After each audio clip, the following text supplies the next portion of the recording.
Siksikan at butot balat na ang ilan. Ganyan ang kalunos-lunos na lagay ng hindi bababa sa 80 asong nagsisiksikan sa dog pound ng lokal na pamahalaan ng Medellin sa Cebu. Ang kaawa-awa nilang sitwasyon kitang-kita sa ipinadalang mga larawan at cellphone video sa ating programa. Sa isa pang kuha, makikita ang asong naipit ang 2 paa sa kahoy na tungtungan. Walang ibang hiling ang nagsumbong kundi aksyon.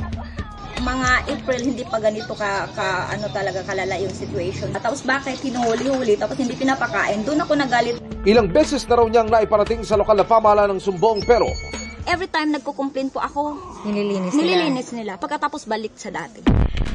Sumangguni ang inyong kapuso action man sa lokal na pamahalaan ng Medellin. Nailipat na mga aso sa mas malaking dog pound at ipinasilip ito sa atin ng pamunuan. Matagal na yun. Ngayon ma'am, ang mga aso ngayon po sa dating dog pound, okay naman ma'am, mayo na ang iyong kalagayan. Napapabayaan ng mano daw sir, ng LGU ang mga aso. Kinuha namin sa public area, yung talagang payat na siya.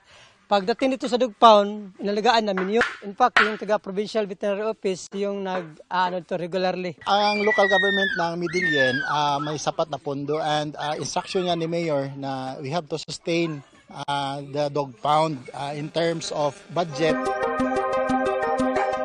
Malaking pagbabago raw ito ayon mismo sa nagsumbong at may pagtitiyak din ang pamunuan ng dog pound.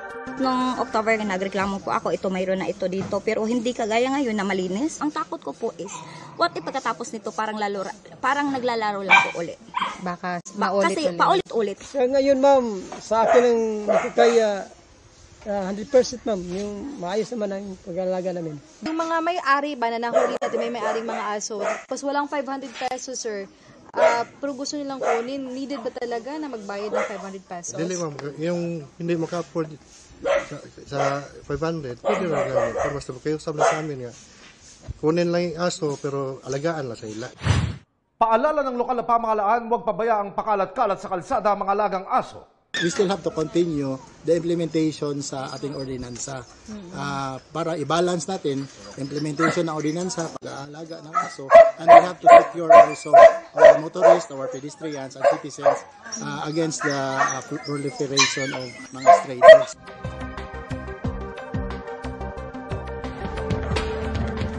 Mission accomplished tayo mga kapuso.